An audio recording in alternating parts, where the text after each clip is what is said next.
Good afternoon, morning, whatever it is, to everybody. You all know this is Censys, right? I just want to make sure, because you're going to get 5 minutes into it and fall asleep if you don't think it's Censys. Just want to make sure. Okay? Cool. Good show of hands. Now, normally, I try and make my presentations, because I speak in Yorkshire, slow and also interactive. Normally, we have big bags of Haribo, but my little Irish colleague here failed on the Haribo, so we've got mini eggs, because apparently Easter is here now. We've just finished Christmas, now we're into Easter. So if you don't like mini eggs, I don't care basically, but we'll be giving some out. Okay? So, welcome. I've got a 10-minute presentation that's going to take 30 minutes. I aren't kidding either. But we'll pan it out because, we can do that. Good afternoon. My name's Nick Miles, and I work for a company called Censys. Anybody in here heard of Censys? I know you have. Just talk to you. Anybody else? Well, there's a couple more. Our marketing department are fantastic. Everybody knows about us. Okay. Anybody heard of a product called ZMap? That was Censys, by the way. ZMap was the first part of Censys, and then we found out that we have to actually make money to pay the bills, and we decided to not give it away anymore and charge people for it, so we thought we'd make a company, and here we are, Censys. There we go. So I'm going to talk for the next 20-odd minutes, and if you've got questions, please ask. Just stick your hand up or just shout them out. I'm fine with being abused. It's perfectly normal. I'm going to talk a little bit about what we do, threat hunting, and the map of the internet, or the concept of the map of the internet. That fit for everybody? Great. How's the other presentations been this morning? Geeky, boring? Yeah? You can be honest. It's all good. Mine's not going to be that, by the way. Hopefully. So, state of the internet. For those people in here who don't think the internet exists, you're definitely in the wrong place, right? If you don't think you've got assets on the internet, you're probably fooling yourselves or sticking your head in the sand, right? Unless you work for some really secure cyber, intelligence company, which there isn't one, then you've got assets on the internet. And the fundamentals around security are still exactly the same, right? They're the same when I started doing security when I left the military 20 years ago to they are today. You have things that you need to secure. Those things are different, but the actual concept is exactly the same, yeah? And I'm going to talk a little bit about that as we go along. The interesting thing that we find on a daily basis when we scan the internet, and I'm going to talk about what we do, that the inventory is just growing and growing. I've talked to several people this morning around what we do. The most common thing that we find is people don't actually know what assets they've got on the internet. And that could be for genuine reasons, it could be for malicious reasons, but it's very, very common. Even simple things like how many IP addresses do you own? Yeah, never mind what services you run in ports and all that. We'll talk about that. Obviously, there's about 25 vendors upstairs, right? All wanting to buy something because we've got kids to feed. But all those 25 vendors didn't exist 20 years ago. So the actual complexity of what you do as an organization or what your organizations do is getting more and more complex on a daily basis because you've got cybersecurity people, you've got everything else, all these vendors all mixing together. And it becomes very complex, but it's very essential because they've all got to work together in some way, shape or form. So, multi-cloud adoption, all that kind of stuff. I'm going to show you some stats a bit later on, and we're going to start chucking out some eggs for those people who want to do. Now, most existing security products out there, and I'm not here to slate the competition because actually there's none of them here for me, aren't really built for an existing infrastructure that you have today. Lots of them were built when we all lived on-prem. You remember the days that you actually had an email server and you got people to run down and patch things and all that kind of stuff, right? Before we could all work from home, right? Most of them were built for that and then put them in the cloud. There is flaws, not deliberate flaws, not malicious flaws, but there is flaws in a lot of their infrastructure, how they actually build their products. So again, adds more challenges. Now, actually, these are the stats I was going to say. I work for Censys, so clearly I'm biased, but we figured we'd show you some people who are not biased. Gartner. That was an in-joke, by the way. Gartner, whatever. And IDC. Some of the numbers here are actually quite interesting. And what I mean by that is frightening. Now, I come from an identity background. I've been doing this data search stuff for about a year, and so I know a lot about identity. So there wasn't many stats that I didn't know about when it came to identity management. I knew nothing about this data search stuff. And when you start looking at the stats and the numbers that people talk about, it frightens me to death. Mainly because A, I don't really understand it fully yet, and B, I just think to myself, they're big numbers, right? So, internet-facing assets were impacted in 80% of security breaches last year. 80% of all the security breaches were based on something that sits on the internet. Now, when I say internet, I don't mean, bbc.co.uk. I mean all of the assets that are on the internet. We're going to talk about that a lot as we go along, right? 43% of assets are potentially unknown. So, it's great if you know what your asset is, you can protect your asset, right? But again, today, we spin up external parties that go and develop web services for us, build applications for us, do websites, do domains, do various other things for us, right? Do you actually know what they're doing? Do you understand what they're doing? Is it actually out of IT security that it's actually been done? Probably not, right?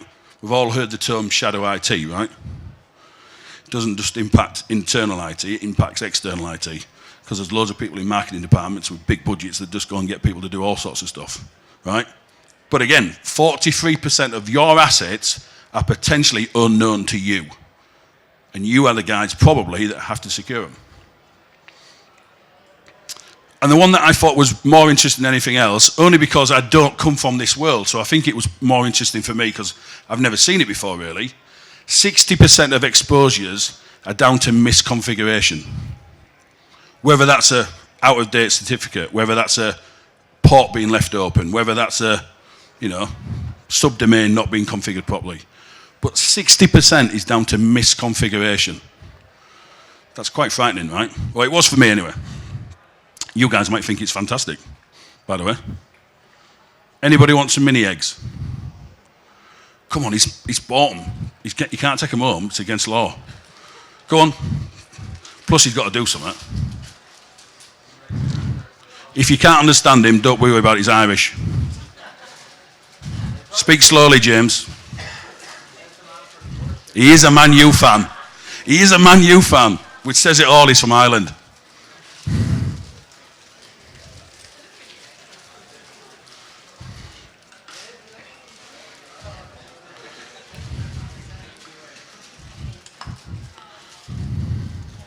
Wow. So, when we talk about security from a Censys point of view, there is two main practitioners that we look at, right? Or two main personas that we look at. There is the security practitioner. That may or may not be you guys, by the way. Obviously, I don't know you all. Yeah? But your job, or their job, is to make sure that the infrastructure that they're securing is secure. Quite simple, right? And all of the complexity that goes with that in a day-to-day basis, right? Whether that be internal, external, third parties, whatever the score is, right? They're the security practitioner who literally have just taken all our stress balls, because they're all stressed out their eyeballs, yeah? And they're trying to make things secure. The other persona that we look at, and this, again, may be some of you guys, I know there was definitely somebody with some job titles this morning, are the threat hunters. So that's a bunch of people who sit in an organization thinking, right, how am I going to get attacked? I need to find out what the threats are. I need to go and proactively find a threat and deal with it, yeah? Our solutions cater for both of those, and as we go through the presentation, you might know a little bit more about that. But they're basically the two personas that we look for. They're the two personas that we target, for want of a better word, when we're talking about our solutions. Now, when I started doing IT 20 years ago, both of these personas didn't exist, right? Threat hunting, I came out of the military, that was probably something that we did. It certainly wasn't something that, you did an IT company. And a security practitioner, that was just somebody who got paid stupid money because nobody knew what they did, right? Most of them worked for Deloitte. I mean, sorry, I shouldn't. Anybody from Deloitte in here? No? Good. Gartner, Deloitte. I'm alienating everybody today. It's fantastic. It's because I'm from Yorkshire. So it is a complex, challenging world. What time are we on, James? Jeez, I've only 10 past here. Multi-cloud adoption. I've got a stat for you. What percentage of cloud infrastructure do you think, I want some numbers shouted out, right? Do you think belongs to a combination of Google, AWS or Amazon, and Microsoft Azure? Give me an idea. 99? 80? If you come upstairs and read the internet report, it's 4%. 4% of all the internet assets out there are part of those three organizations, actually including Oracle. Now, I come from a SaaS world, where if it wasn't in AWS or Google, it didn't exist, right? It's 4%. How frightening is that? Combined. 4% combined.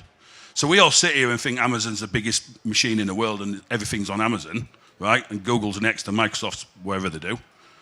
It's actually a fraction, because you've probably got all servers spinning up in your dark rooms and whatever else you do, right? It was actually really interesting. I was really shocked by it.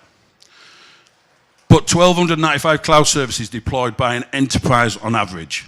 Now, when we use the term enterprise, you can put that into whatever concept you want, right? But 1,300 cloud services. You might sit here and say, yeah, that's just a load of rubbish, lad. You know what I mean? You're from Yorkshire, you look like Shrek. I don't believe you. But if you go to a big organisation, you can guarantee it's way more than that. But on average, 1,300 cloud assets. 1 security to 10 DevOps to 100 devs. Who's got security in their title in here? Who's responsible for security of an organisation? There you go. There needs to be a lot more of you guys.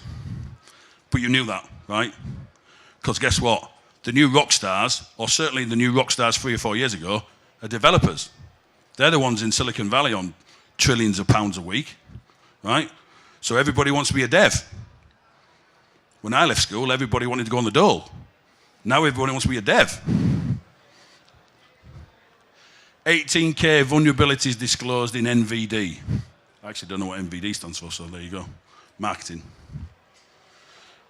And then these smarter adversaries. These are not people, well, you might be, by the way, so I can't say everything, but these are not normally people who sit next door to you, right? These are nation states. These are people sitting somewhere 1 million miles away from us, being controlled by 1 million different people. But the smart people. These aren't somebody they drag off the street and looks like a weirdo. They might look like a weirdo, but they're smart weirdos. They're really clever, intelligent people. And there's a lot of free software out there that these guys can use. And it's getting more and more all the time. And I'm sure you read the news, hear the news, all that stuff, right? I was in Belgium a couple of weeks ago doing a similar kind of thing.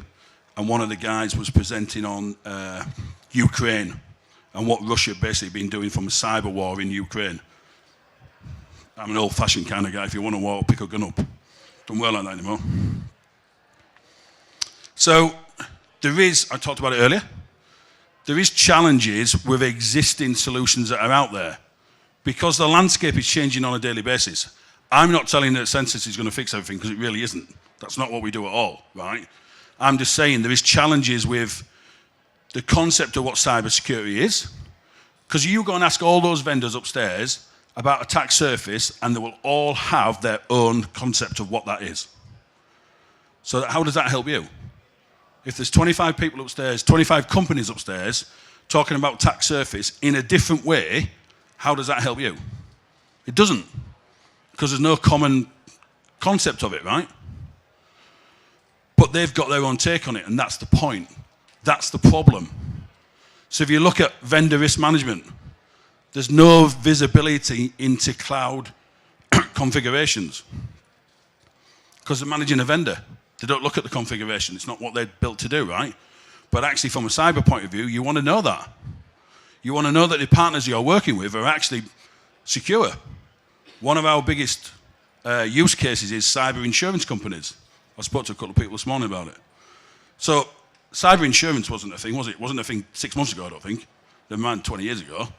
But you get insurance companies who are providing insurance around your cyber security posture. They're using our data to find out how secure you are. Didn't know that was a thing. Vulnerability management, risk protection, cloud security management posture. All of these solutions are very good at what they do. I'm not saying that. But they're very good at understanding what you tell them. If you tell them you've got an asset, they can manage it, they can fix it, they can do whatever they do with it. It's when you don't know you've got an asset, how are you going to tell them? And that's the big challenge, or one of them. Now, I live in this space here 99.9% of the time in whatever I do in my world, right? I actually compete in strongman competitions.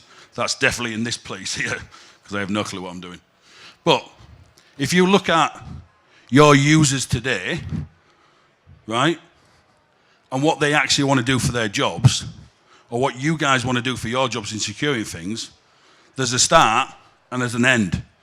And in the middle is a nightmare. Unless you're really, really, really switched on to what you're doing, it's a nightmare. My partner, she's a teaching assistant. She struggles to turn her phone on. She goes to work, and there's literally passwords shared everywhere. They have no clue about cybersecurity. Yet, that's the generation you want to actually be talking about cybersecurity to. It's really frightening. And that's, hey, no disrespect to her, I love her to bits. But that's the concept of people's work. They want to go to work and do their job and come home. They don't want to care about security. So it becomes complex. A whole bunch of chaos to ask what is exposed on the internet.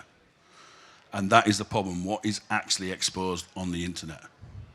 And that's the bit that Censys does fix, or gives you visibility into. We don't fix it, we show you it. So here's the problem. I'm thinking of time.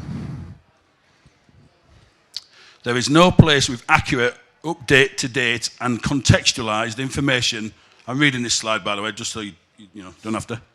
Information about the things on the internet that empowers security professionals to continuously draw actionable insights about attacks and potential threats. There's 20 vendors upstairs. They'll all show you something. They won't necessarily show you all of it. And that's a problem. Because have you got budget to go and buy 25 vendors? Probably not. Do you really want to manage 25 different products? Probably not, right? That's probably the bigger problem. Your IT departments are shrinking, I'm sure, because they are for everybody. You're outsourcing things, or you're already an outsourced organization. So there's, challenges associated with that. What Censys gives you with our internet search is the ability for every asset on the internet to be searched. We scan the internet on an hourly, daily basis, depending on what we're doing. We scan for publicly available assets. We don't go to the dark web, we don't do anything sneaky, we basically scan the internet. We give you that in a search facility. So if you want to see what the posture of the BBC looks like, you can do that. If you want to see what the posture of what you look like, which is obviously more important, you can do that. Because we provide you the data search to be able to do that. So we give you that up-to-date, accurate place. Our vision. We get asked about the elevator pitch. Anybody ever heard that before? It's a very American thing, right? It drives me mental. What's your elevator pitch? Floor 3, please. Anyway, so we have a vision, because everybody has a vision in life. I want to be skinny. The one place to understand everything on the internet. That's a great vision, isn't it? You can tell somebody in marketing did that. Never been anywhere near the internet. But anyway, the one place to understand everything on the internet. When I say the internet, I mean assets. I don't mean these dodgy websites you all go to. I mean assets, right? I just want to be very clear about that, because as soon as you mention the internet, people get all bent out of shape. So what do? We effectively have one platform that gives you two outcomes. The first outcome is we talk about an internet map. Our scanner of the internet, we've been scanning the internet for 10 years, right? Literally, you've got 10 years worth of old data, and it gets more and more every single day, yeah? But it's a map, it's your coverage, it's your context, it's your connections. It is literally like going to Google Maps and saying, I want a direction from the BBC to NBC. And you can see that in contextual form.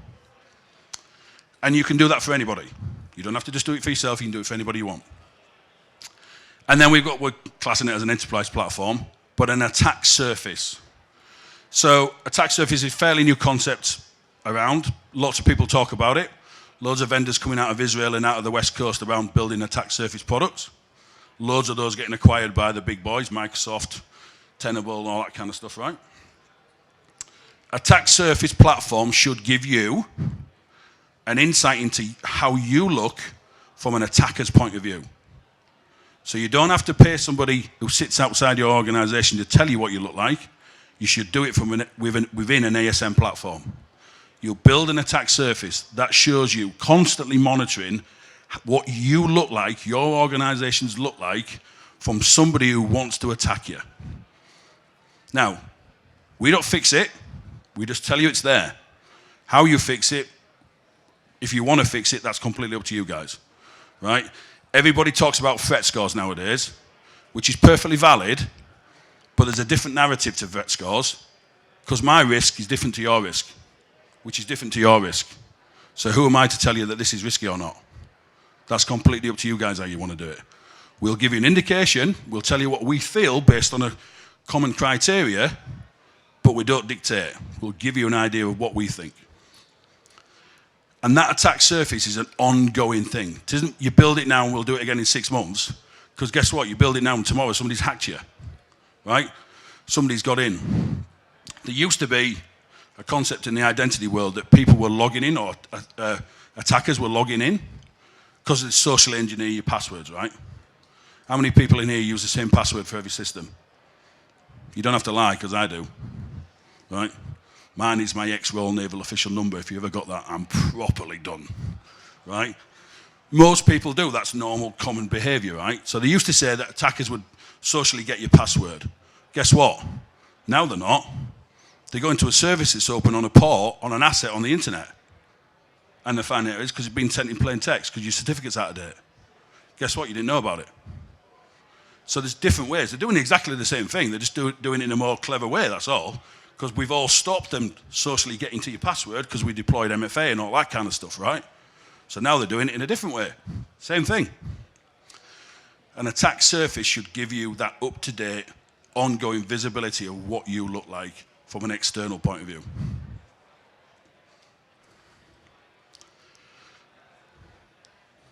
I'm not going to read all that. Pretty boring. If you want the slides, by the way, I'm sure we'll pass them out, right?